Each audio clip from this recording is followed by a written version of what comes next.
A long time ago, when Nate's daddy Kenny and Aunt Henry's mommy Annie were little, Opa Bill would read a story to them on Christmas morning. The name of the story was The Polar Express, written and illustrated by Chris von Alsberg. On Christmas Eve, many years ago, I lay quietly in my bed. I did not rustle the sheets. I breathed slowly and silently. I was listening for a sound a friend had told me I'd never hear, the ringing bells of Santa's sleigh. Late that night, I did hear sounds, though not of ringing bells. From outside came the sounds of hissing steam and squeaking metal. I looked through my window and saw a train standing perfectly still in front of my house. It was wrapped in an apron of steam. Snowflakes fell lightly around it. A conductor stood at the open door of one of the cars. He took a large pocket watch from his vest, then looked up at my window. I put on my slippers and robe. I tiptoed downstairs and out the door. "All aboard!" the conductor cried out. I ran up to him. "Well," he said, "are you coming?" "Where?" I asked. "Why, to the North Pole, of course," was his answer.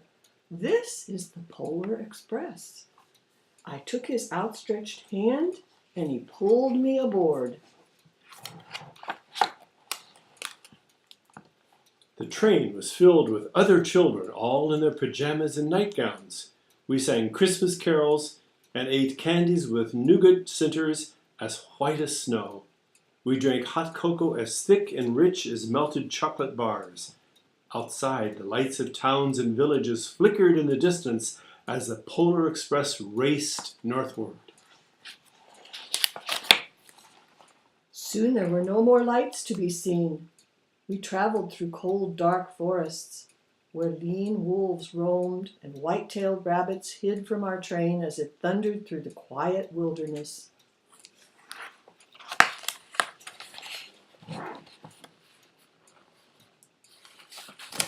We climbed mountains so high it seemed as if we would scrape the moon. But the Polar Express never slowed down. Faster and faster we ran along, rolling over peaks and through valleys like a car on a roller coaster. The mountains turned into hills, the hills to snow-covered plains.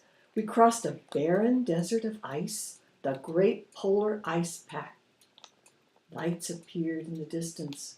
They looked like the lights of a strange ocean liner sailing on a frozen sea. "There," said the conductor, "is the North Pole." The North Pole. It was a huge city standing alone at the top of the world, filled with factories where every Christmas toy was made. There, at first we saw no elves. "They are gathering at the center of the city," the conductor told us. "That is where Santa will give the first gift of Christmas." "Who receives the first gift?" we all asked. The conductor answered, "He will choose one of you." "Look," shouted one of the children, "the elves!" Outside we saw hundreds of elves. As our train drew closer to the center of the North Pole, we slowed to a crawl. So crowded were the streets with Santa's helpers. When the Polar Express could go no farther, we stopped and the conductor led us outside.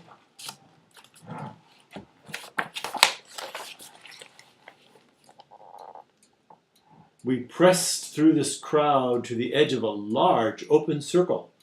In front of us stood Santa's sleigh.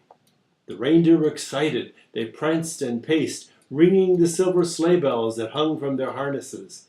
It was a magical sound like nothing I'd ever heard. Across the circle, the elves moved apart and Santa Claus appeared.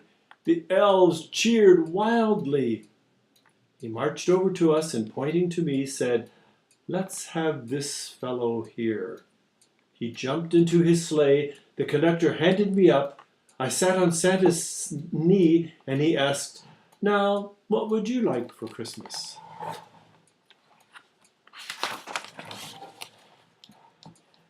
I knew that I could have any gift I could imagine, but the thing I wanted most for Christmas was not inside Santa's giant bag. What I wanted more than anything was one silver bell from Santa's sleigh. When I asked, Santa smiled. Then he gave me a hug and told an elf to cut a bell from a reindeer's harness. The elf tossed it up to Santa.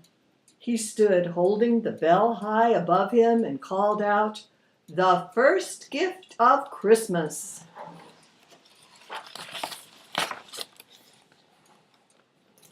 A clock struck midnight as the elves roared their approval. Santa handed the bell to me, and I put it in my bathrobe pocket. The conductor helped me down from the sleigh. Santa shouted out the reindeers' names and cracked his whip. His team charged forward and climbed into the air. Santa circled once above us, then disappeared in the cold, dark polar sky.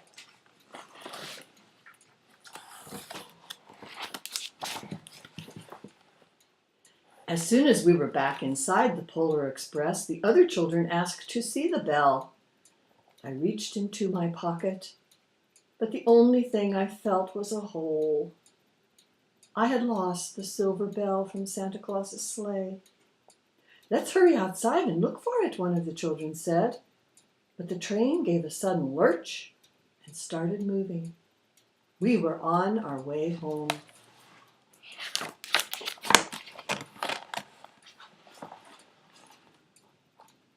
It broke my heart to lose the bell. When the train reached my house, I sadly left the other children. I stood at my doorway and waved goodbye. The conductor said something from the moving train, but I couldn't hear him. "What?" I yelled out. He cupped his hands around his mouth. "Merry Christmas!" he shouted. The Polar Express let out a loud blast from its whistle and sped away. On Christmas morning, my little sister Sarah and I opened our presents. When it looked as if everything had been unwrapped, Sarah found one last small box behind the tree. It had my name on it. Inside was the silver bell. There was a note. "Found this on the seat of my sleigh. Fix that hole in your pocket. Signed, Mr. C." I shook the bell. It made the most beautiful sound my sister and I had ever heard. But my mother said, "Oh, that's too bad." "Yes," said my father, "it's broken." When I'd shaken the bell, my parents had not heard a sound.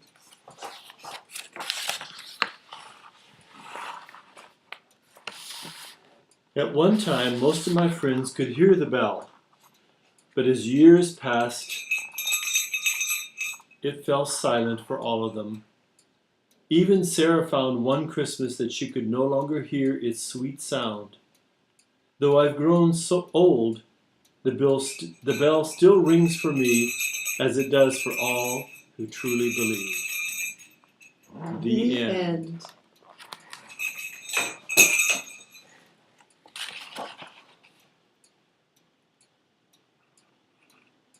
Merry Christmas. Merry Christmas.